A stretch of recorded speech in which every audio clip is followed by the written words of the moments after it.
Hello everyone. इस video में हम बात करने वाले हैं क्लास 10th में विज्ञान का चैप्टर नंबर 4 कार्बन एवं उसके यौगिक।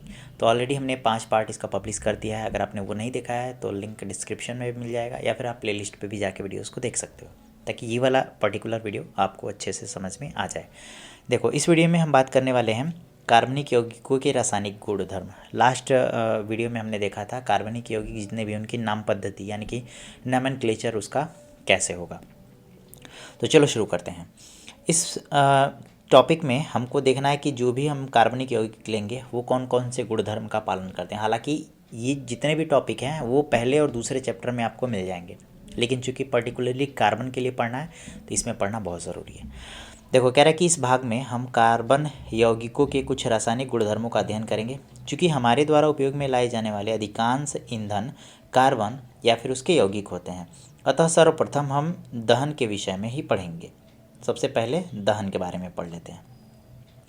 दहन में भी कहा गया है कि अपने सभी अपरूपों में कार्बन ऑक्सीजन में दहन करके ऊष्मा एवं प्रकाश के साथ कार्बन डाइऑक्साइड देता है। आपको पता ही है, आप कोयला जलाते हो तो कोयला जलाओगे जब तो ऊष्मा भी मिलेगा और प्रकाश भी मिलेगा, और जो उसमें से धुआं निकलता है उसमें कार्बन डाइऑक्साइड गैस होती है। तो कोई भी कार्बन अगर ऑक्सीजन के साथ जलता है तो ऊष्मा प्रकाश के साथ साथ क्या मिलता है? Carbon dioxide. ये आपको नोट पॉइंट करके लिख लेना है दहन में। क्लियर है? आगे कह रहा है कि दहन पर अधिकांश कार्बन यौगिक की प्रचुर मात्रा में ऊष्मा एवं प्रकाश को मुक्त करते हैं। जब भी हम दहन करते हैं कार्बनिक यौगिकों को तो ऊष्मा एवं प्रकाश बहुत ही ज़्यादा निकलता है। निम्नलिखित वे ऑक्सीकरण अभिक्रियाएं हैं जिनका अध्ययन आप पहले भी अध्याय में कर चुके हैं। हालांकि हमने देखा था ना कार्बन को बर्न करने पे क्या क्या चीज़ें मिलती हैं। तो कार्बन को जब ऑक्सीजन में बर्न करते हैं तो ऑक्सीकरण अभिक्रिया होती है और साथ ही साथ कार्बन डाइऑक्साइड मिलता है और साथ ही साथ बहुत ज़्यादा ऊष्मा एवं प्रकाश मिलता है। तो ये आपको याद कर लेना है कि जब कार्बन का दहन करते हैं तो ऊष्मा एवं प्रकाश मिलता है, साथ ही साथ कार्बन डाइऑक्साइड गैस निकलते हैं। क्लियर है? वो हमने पहले भी पढ़ लिया था। बैलेंस को देख लेते हैं। एक कार्बन दो ऑक्सीजन बैलेंस है। दूसरा कह रहा है एक कार्बन है ना, तो हमने बताया था एथेन होगा, तो ये एथेन है। एथेन को ऑक्सीजन के प्रेजेंस में जलाया है तो कार्बन डाइऑक्साइड गैस और साथ ही साथ ऊष्मा एवं प्रकाश, तो ये तो मिलना ही है। अगर कार्बन जला तो ये तीन चीज़ें मिलेंगी, ऊष्मा एवं प्रकाश साथ ही साथ कार्बन डाइऑक्साइड गैस। ठीक है, अब बाकी के हाइड्रोजन क्या करेंगे तो वो ऑक्सीजन के साथ H2O बना लेंगे। ये तो आपको पहले ही से पता है। ठीक है, अब इसके बैलेंस करने की बात आती है। तो बैलेंस करने में देखो, यहाँ एक कार्बन है, यहाँ एक कार्बन है, ऑक्सीजन यहाँ दो है, ऑक्सीजन दो और यहाँ तीन हो गए ऑक्सीजन। तो ऑक्सीजन को बैलेंस करना, हाइड्रोजन चार है, यहाँ हाइड्रोजन दो ही दिख रहा है, तो हाइड्रोजन को बैलेंस करने के लिए यहाँ हमको 2 लगाना पड़ेगा। अब जैसे ही यहाँ 2 लगाओगे तो ऑक्सीजन 2 हो गए यहाँ पे और 2 ऑक्सीजन यहाँ, 4 ऑक्सीजन हो गए ना। तो इधर तो 2 ही है तो इधर भी क्या करेंगे 2 से मल्टीप्लाई करेंगे। तो अब देखो यहाँ पे 4 ऑक्सीजन, 2 और 2 4, 4 ऑक्सीजन यहाँ हो गया। हाइड्रोजन 4 है, हाइड्रोजन 2 दूना 4, कार्बन 1 कार्बन 1, तो ये हमारा बैलेंस हो गया। ठीक है, क्यों? क्योंकि इसको संतुलित करने के लिए यहाँ लिखा हुआ है, तो ऑलरेडी हम यहाँ पे संतुलित करते चल रहे हैं। अगला देखो, कार्बन को काउंट करो तभी इसका नाम बता पाओगे। तो एक कार्बन दो कार्बन, दो कार्बन को मेथ एथ पढ़ते हैं, एथ से एथेन हो गया, लेकिन ओ एच जुड़ा है तो ऑल लगाएंगे तो ये हो गया एथेनॉल। ये है एथेनॉल। एथेनॉल को ऑक्सीजन के प्रेजेंस में जलाएंगे। तो आपको पता है ना, कोई भी कार्बन को ऑक्सीजन के प्रेजेंस में जलाओगे तो उसमें प्रकाश के साथ कार्बन डाइऑक्साइड गैस निकलेगी। ये आप तो गांठ ही बांध लो। और साथ ही साथ जो हाइड्रोजन ऑक्सीजन है वो क्या करेगा? वाटर बनाएगा, जल बनाएगा, यानी H2O बनाएगा। इसके बैलेंसिंग की बात करते हैं तो यहाँ 2 कार्बन है, यहाँ एक ही कार्बन दिख रहा है, तो बस इसके बाहर 2 लगा दो। अब यहाँ 2 कार्बन होने की वजह से ऑक्सीजन कितना हो गया? 2 दूना 4 और एक ऑक्सीजन यहाँ है 5, बट इधर 2 ऑक्सीजन 3 ऑक्सीजन है, तो 2 ऑक्सीजन की कमी है तो यहाँ 2 से मल्टीप्लाई कर देंगे। अब हाइड्रोजन को देख लेते हैं। हाइड्रोजन यहाँ 3 2 5 एक 6 हाइड्रोजन है, बट यहाँ अभी भी हमारा 2 ही हाइड्रोजन है, तो 6 हाइड्रोजन को बैलेंस करने के लिए यहाँ 3 से मल्टीप्लाई करेंगे। अब जैसे ही यहाँ 3 से मल्टीप्लाई करोगे आप तो यहाँ देखो ऑक्सीजन 3 हो गया और यहाँ ऑक्सीजन 4 हो गया, 4 3 7 ऑक्सीजन हो गए। और अभी कितने ऑक्सीजन दिख रहे हैं यहाँ पे हमको? तो यहाँ पे हमको सिर्फ एक, और अच्छा इसको 2 अभी मिटा देते हैं, यहाँ पे 2 अभी मिटा देते हैं। हमको चाहिए ऑक्सीजन में 2 दूना 4 और 3, 4 3 7 ऑक्सीजन चाहिए, और यहाँ पे एक ही ऑक्सीजन है, तो जाहिर सी बात है अगर यहाँ 3 से गुणा करेंगे तो ऑक्सीजन हमारा 6 हो जाएगा। अब ये हमारा पूरा बैलेंस है। ठीक है, संतुलित अभिक्रिया। आपको बैलेंसिंग करना भी हमने पहले भी सिखा रखा है। चलो, अगला है क्रियाकलाप। इस क्रियाकलाप को बहुत ध्यान से समझना है। कह रहा है कि इसमें सावधानी बरतनी है। देखो, जहाँ सावधानी रखनी है ना तो अपने मन से तो कतई नहीं करना है, किसी भी टीचर के प्रेजेंस में ही वो अभिक्रिया करोगे तब भी काफ़ी हेल्पफुल होगा आपके लिए। कह रहा है कि क्रियाकलाप के लिए शिक्षक का पर्यवेक्षण अनिवार्य है, मतलब शिक्षक के प्रेजेंस में करना है। एक स्पैचुला में एक एक करके कुछ कार्बनिक यौगिक जैसे कि नैफ्थलीन, कैम्फर, एल्कोहल, इसको लेकर जलाना है। ठीक है, अब जलाने के बाद से आगे क्या करना है वो नीचे लिखा हुआ है। कह रहा है कि ज्वाला की प्रकृति का परीक्षण कीजिए, मतलब किस तरह की ज्वाला निकल रही है उसको देखिए, फिर लिखिए कि धुआं उत्पन्न हुआ या नहीं। अब जलने पर या तो धुआं उत्पन्न हुआ या नहीं हुआ, उन दोनों को नोट कर लेना है। फिर कह रहे हैं कि ज्वाला के ऊपर धातु की एक तस्तरी रखिए, जो भी ज्वाला निकलेगी उसके ऊपर क्या करना है, एक तस्तरी रखनी है। इसमें से किसी भी यौगिक के कारण क्या तस्तरी पर कोई निक्षेपण हुआ है, अगर धुआं निकला है तो क्या जो हमने तस्तरी रखी है उस पर कोई कोई पदार्थ जमा है, निक्षेपण हुआ है, तो इसका आकलन करना है इस क्रियाकलाप में। ठीक है, तो उसको हमने यहाँ रखा है। तो 3 चीज़ें जलानी थी, नैप्थलीन जलाना था, कपूर जलाना था यानी कि उसी को कैम्फर कहते हैं, और एल्कोहल। ठीक है, इंग्लिश में लिखोगे तो कैम्फर लिखोगे, हिंदी में कपूर या कर्पूर कहते हैं, कभी कभी यहाँ पे रॉ रहता है कर्पूर। क्लियर है? तो देखो, जब आप नैप्थलीन को जलाओगे ना तो ज्वाला जो है वो पीली या फिर धुआं युक्त होती है। ठीक है, हल्का सा पीली ज्वाला, जैसे इस समय ठंडी आ रही है ना, आप जला के देखोगे तो ये निकलेगा ही निकलेगा। धुआं यानी क्या हो रहा है, उत्पन्न हो रहा है। निक्षेपण, तो हाँ, जब बर्तन लगाओगे ना तो काला पदार्थ जो है उस पर जमा हो जाएगा। ये तो आप खुद नैप्थलीन जला के कर सकते हो, लेकिन टीचर के प्रेजेंस में। अगला है कर्पूर, ये तो आप घर पे भी कर सकते हो। कर्पूर जलाओगे तो हल्की नीली ज्वाला निकलती है, ये आप घर में भी जला के देखे होगे पूजा घर में, तो नीली ज्वाला उसमें से निकलती है। ठीक है, हल्की होती है। धुआं तो बहुत कम या फिर नहीं होती है, ना के बराबर होती है, या फिर होता है हल्का फुल्का होता है। निक्षेपण तो सामान्यतः नहीं होता है, लेकिन हल्का फुल्का तो होता है, क्योंकि आप पूजा घर में देखोगे ऊपर वाले परत पे काली परत जम जाती है। कमेंट बॉक्स में बताना ऐसा होता है कि नहीं। अल्कोहल को जलाने पे क्या होता है, तो पहले नीली और साफ ज्वाला निकलती है। ठीक है, तो धुआं निकलता है कि नहीं, तो एक चीज़ जान लो, अगर नीली ज्वाला साफ है तो कभी भी धुआं नहीं निकलेगा। ठीक है, निक्षेपण जिससे नहीं होता है, जैसे हम एलपीजी सिलेंडर भी तो जलाते हैं ना, सिलेंडर जलाते हैं तो नीली लौ निकलती है और बर्तन काला भी नहीं पड़ता है। काला पड़ने का मतलब है कि धुआं उसमें से नहीं निकल रहा है। ठीक है, तो ये चीज़ें समझ में आ गई। अब ऐसा क्यों होता है, इसके निष्कर्ष पे बात कर लेते हैं। कह रहे कि धुआं और निक्षेपण मुख्य रूप से यौगिकों में उपस्थित कार्बन की मात्रा पे होते हैं। जितना ज़्यादा कार्बन होगा उतना ही ज़्यादा धुआं निकलेगा और उतना ही ज़्यादा निक्षेपण भी होगा। फिर कह रहा है कि नैप्थलीन जैसे यौगिक हैं उसमें अधिक कार्बन के कारण धुआं और काला निक्षेपण होता है। तो नैप्थलीन में ज़्यादा कार्बन की मात्रा होती है, इसलिए धुआं और काला निक्षेपण उत्पन्न होता है। ये आपसे क्वेश्चन पूछ सकता है कि क्या कारण है कि नैप्थलीन को जलाने पे जो धुआं निकलता है वो पीली धुआं निकलती है और बर्तन को काला भी कर देता है, क्या कारण है। तो आप यही बताओगे कि जितना ज़्यादा कार्बन होता है उतना ही ज़्यादा उसमें से धुआं और काला निक्षेपण होता है। अल्कोहल का पूर्ण दहन होता है, इसलिए उसकी ज्वाला जो होती है वो नीली होती है और साफ़ होती है, इसलिए उसमें से कोई धुआं और कोई निक्षेपण नहीं होता। ध्यान देना है, जो पूर्ण दहन होगा उसमें कोई धुआं या कोई निक्षेपण नहीं होगा। अच्छा, एक और कारण है कि अगर मान लो ऑक्सीजन को अवरुद्ध कर दिया जाए, मतलब ऑक्सीजन अंदर ना जाने दिया जाए, तो ऑक्सीजन अंदर नहीं जाने दिया जाएगा तो पूर्ण दहन नहीं होगा। जब पूर्ण दहन नहीं होगा तो उसमें से धुआं भी निकलेगा, निक्षेपण भी मिलेगा। क्लियर है?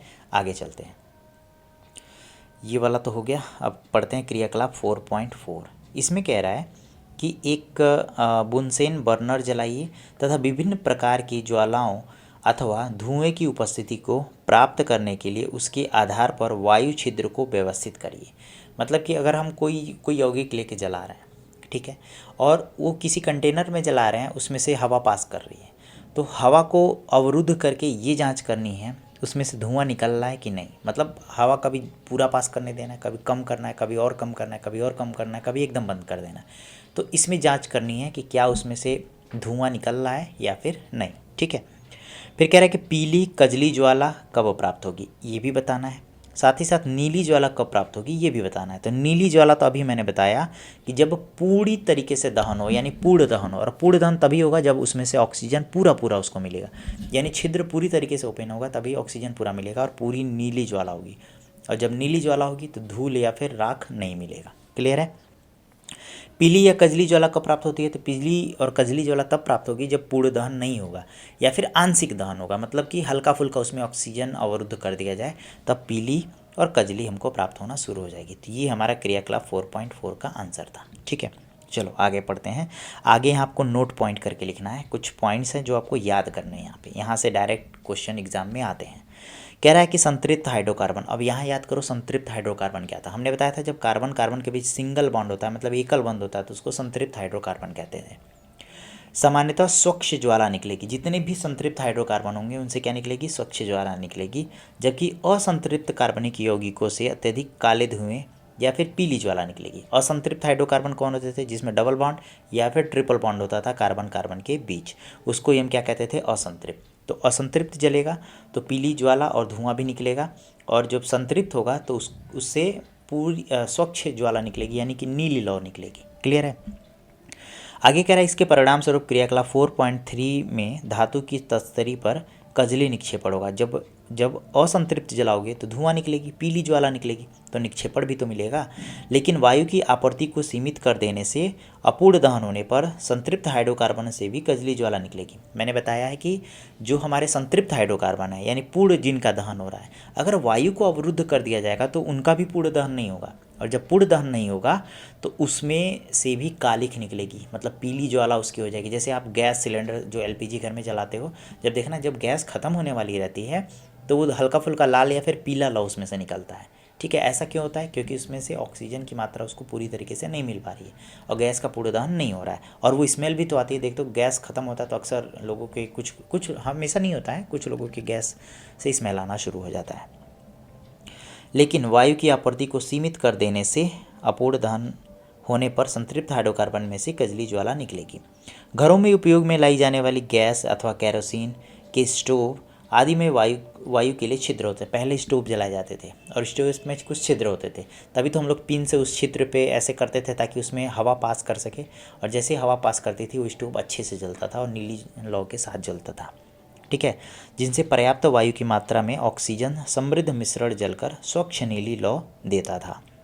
यदि कभी बर्तन के तले काले होते हुए दिखाई देते हैं तो इसका क्या अर्थ होगा? तो काले तभी पड़ेंगे जब उसमें कालिख पड़ेगी, और कालिख तभी पड़ेगी जब पूर्ण दहन ईंधन का नहीं होगा। और ईंधन का पूर्ण दहन कब नहीं होता है? जब ऑक्सीजन उसको पर्याप्त मात्रा में नहीं मिलती है। बस इसका सिंपल सा आंसर इतना आपको याद रखना है।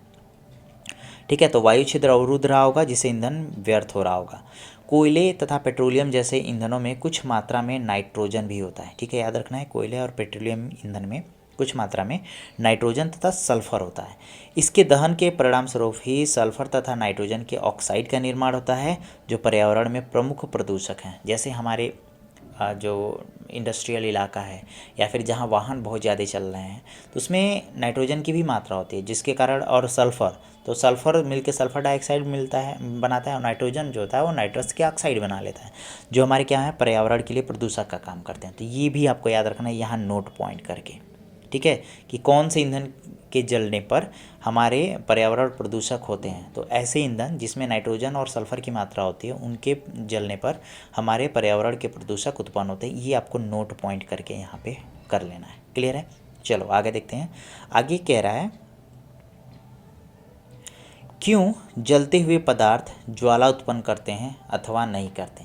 ये उसका उत्तर बताना है। ज्वाला कब उत्पन्न करेगा, कब उत्पन्न नहीं करेगा। कह रहा है कि क्या आपने कभी कोयले अथवा लकड़ी की अग्नि को देखा है? यदि नहीं तो अगली बार जब भी अवसर मिले तो आप ध्यान से देखिए कि लकड़ी अथवा कोयले का जलना आरंभ होने पर क्या होता है। आपने देखा कि एक मोमबत्ती या गैस स्टोव की एलपीजी जलते समय ज्वाला उत्पन्न करती है। यदि आप देखेंगे कि अंगीठी में जलने वाली कोयला या तारकोल कभी कभी लाल रंग के समान ज्वाला होती है तथा बिना ज्वाला के ऊष्मा देती है।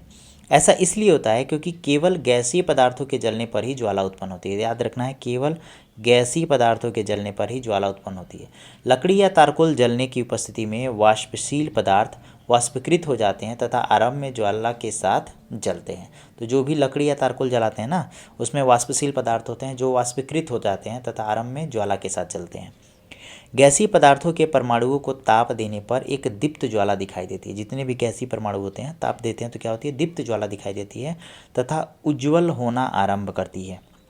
प्रत्येक तत्व के उत्पन्न रंग उस तत्व की अभिलक्षण गुण होता है। जिस रंग का ज्वाला हो रहा है ना, वो कौन सा तत्व हम जला रहे हैं, ये उसका गुण है। ठीक है, गैस स्टोव की ज्वाला में तांबे के तार को जलाने का प्रयास कीजिए तथा इसके रंग का परीक्षण कीजिए। अब ये तो भैया खुद कर लेना, इतना सिंपल चीज़ क्या मैं बताऊं।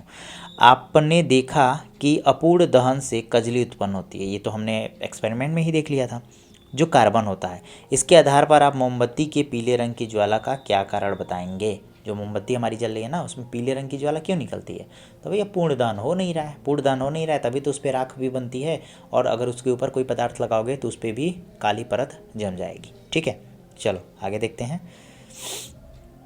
आगे कह रहा है कि कोयले तथा पेट्रोलियम का निर्माण कैसे होता है। ये काफ़ी इंपॉर्टेंट है और ये नोट पॉइंट करके लिख लो, ये एग्ज़ाम में पूछा जाता है। देखो यहाँ कह रहा है कि कोयले तथा पेट्रोलियम का निर्माण जैव मात्रा से हुआ है जो विभिन्न जैविकीय तथा भूवैज्ञानिक प्रक्रियाओं पर निर्भर करता है। तो याद रखना है, कोयला और पेट्रोलियम पहले तो जैव मात्रा है और जैविकीय एवं भूवैज्ञानिक प्रक्रियाओं के आधार पर ही इसका निर्माण होता है। ये हमारा पहला लाइन होना चाहिए। कोयला लाखों वर्ष पुराने वृक्ष, फर्न तथा अन्य पौधों का अवशेष होता है। तो कोयला क्या होते हैं भैया? तो अवशेष होते हैं किसके? वृक्ष, फर्न और अन्य पौधों के। संभवतः भूकंप या फिर ज्वालामुखी फटने के कारण धरती में चट्टानों की परतों के नीचे ये दब जाते हैं। धीरे धीरे इनका क्षय होकर कोयला बन जाता है। तेल तथा गैस लाखों वर्ष पुराने छोटे समुद्री पौधे तथा जीवों के अवशेष होते हैं। जो हमारा तेल निकलता है ना, या फिर उसमें जो एलपीजी गैस वगैरह कुछ निकलता है, तो लाखों वर्ष पुराने छोटे समुद्री पौधे होते हैं या फिर जीवों के अवशेष होते हैं जो चट्टानों के बीच में दबे होते हैं। ठीक है, उनके मृत होने पर उनके शरीर समुद्र तल में डूब गए तथा गाद से ढक गए। उन मृत अवशेषों पर बैक्टीरिया का आक्रमण से प्रबल दाब के कारण तेल तथा गैस का निर्माण होता है। तो तेल और गैस का निर्माण कैसे होता है? जैसे हमारे पौधे या फिर कोई जीव जंतु हैं, वो समुद्र में मर गए, वो गाद के नीचे दब जाते हैं, उस पर बैक्टीरिया लग जाती है, तो वो अपना आक्रमण करते हैं और उस पर दबाव पड़ता है। उसके प्रभाव से ही तेल तथा गैस का निर्माण हुआ है। इसी बीच गाद धीरे धीरे दबकर चट्टान बन गया, और जो गाद है ना, वो धीरे धीरे उस पर पानी का दबाव भी तो पड़ेगा, तो धीरे धीरे क्या हो जाएगा? वो चट्टान बन जाएगा।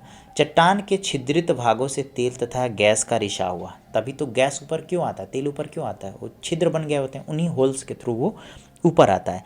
ये पानी में स्पंज की तरह फैल जाता है और चारों तरफ क्या होता है? स्पंज की तरह फैल जाते हैं।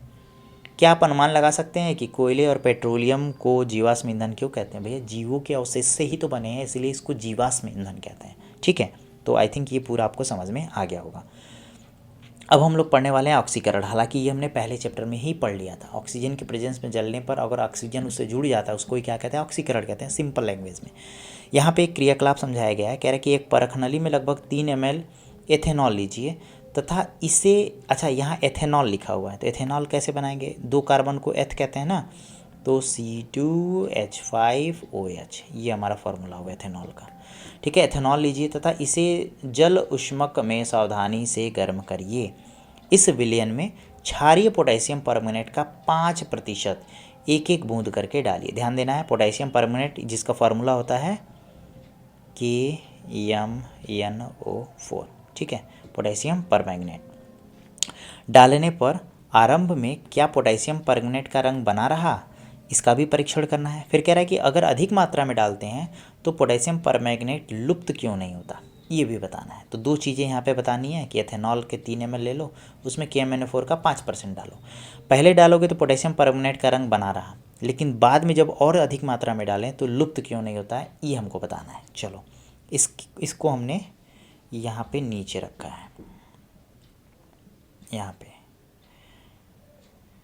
कह रहा है कि शुरुआत में जब पोटेशियम परमैंगनेट की कुछ बूंदें डाली जाती हैं तो उसका बैगनी रंग, वायलेट या फिर पर्पल जो है, वो कुछ समय तक बना रहता है। ठीक है, फिर जब पोटेशियम परमैंगनेट एथेनॉल को ऑक्सीकृत करता है तो इस दौरान जो पोटेशियम परमैंगनेट है वो ऑक्सीकरण अवस्था में मैग्नीज डाइऑक्साइड में अवक्षेपित हो जाता है, जिससे उसका रंग क्या होता है? फीका पड़ने लगता है। तो याद रखना है, जब पोटेशियम परमैंगनेट और ज़्यादा मात्रा में डाला जाता है तो वो ऑक्सीकृत कर लेता है और मैग्नीज डाइऑक्साइड बना लेता है। वो अवक्षेपण के रूप में तली पे बैठ जाता है, जिससे रंग उसका फीका पड़ने लगता है।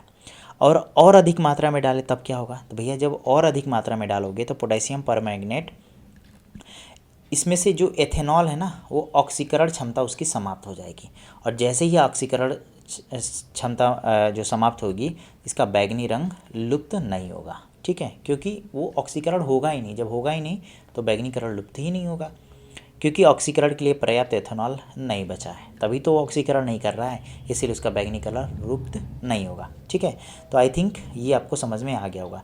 अब ये बीच का कुछ पार्ट ये इतना इम्पोर्टेंट नहीं है। यहाँ पे निष्कर्ष पे हम लोग चलते हैं। कह रहे हैं कि शुरुआत में पोटेशियम परमैंगनेट का रंग फीका पड़ता है क्योंकि एथेनॉल को ऑक्सीकरण करता है। वो एथेनॉल को क्या करना शुरू करता है? ऑक्सीकरण करना शुरू कर देता है, इसीलिए उसका रंग फीका पड़ जाता है।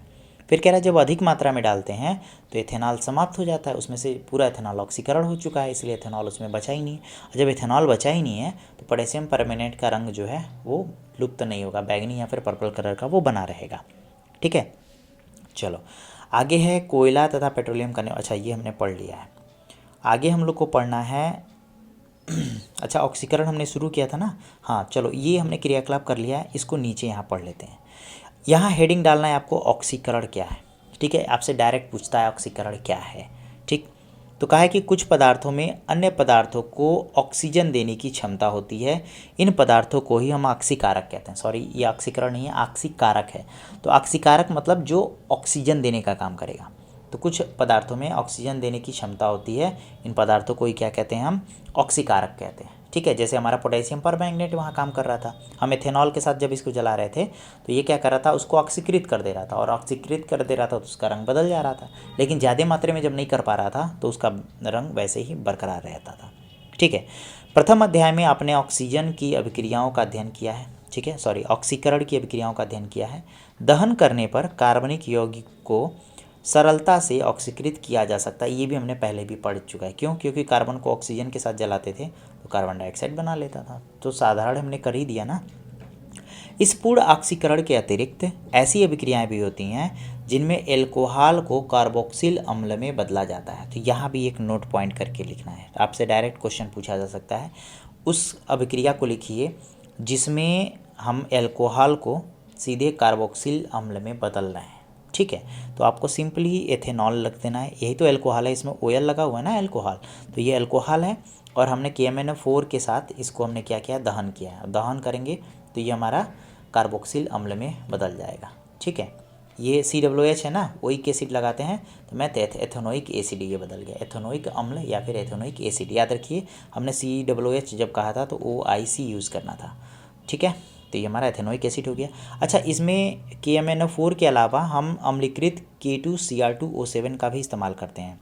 ठीक है, और इस K2Cr2O7 को हम कहते हैं पोटेशियम डाइक्रोमेट। पोटेशियम डाइक्रोमेट जो कि यहाँ लिखा हुआ है पोटेशियम डाइक्रोमेट। ठीक है, आगे लिखा हुआ है कि क्षारीय पोटेशियम परमैंगनेट अथवा अम्लीकृत पोटेशियम डाइक्रोमेट, पोटेशियम परमैंगनेट या फिर पोटेशियम डाइक्रोमेट, इन दोनों में से किसी एक का इस्तेमाल करते हैं, इसलिए अथवा लिखा हुआ है। कह रहा है कि एल्कोहल को अम्ल में ऑक्सीकृत करते हैं। तो ये भी आपसे डायरेक्ट यहाँ से क्वेश्चन बनता है कि वो कौन से ऐसे कारक हैं जो हमारा एल्कोहल को अम्ल में बदल रहे हैं। तो पोटेशियम परमैंगनेट या फिर पोटेशियम डाइक्रोमेट। क्लियर है, दोनों में से किसी एक का इस्तेमाल करोगे हो जाएगा।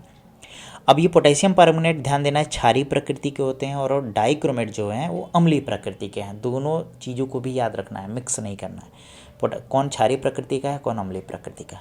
क्लियर है, कह रहा है कि अर्थात ये आरंभिक पदार्थ में ऑक्सीजन जोड़ते हैं, अतएव इनको ऑक्सीकारक कहते हैं, ऑक्सीकारक कहते हैं। क्यों, क्योंकि स्टार्ट में ऑक्सीजन जोड़ ही तो रहा है ना। देखो यहाँ एक ऑक्सीजन है, यहाँ दो ऑक्सीजन हो गया, तो ऑक्सीजन जोड़ रहा है, इसलिए इनको क्या कहते हैं, ऑक्सीकारक कहते हैं। किसको, पोटेशियम परमैंगनेट और पोटेशियम डाइक्रोमेट को। ठीक है, अब है संकलन अभिक्रिया, बट इसको हम लोग करेंगे नेक्स्ट वीडियो में, क्योंकि वीडियो काफ़ी लंबा हो जाएगा। तो मिलते हैं आपसे अगले वीडियो में।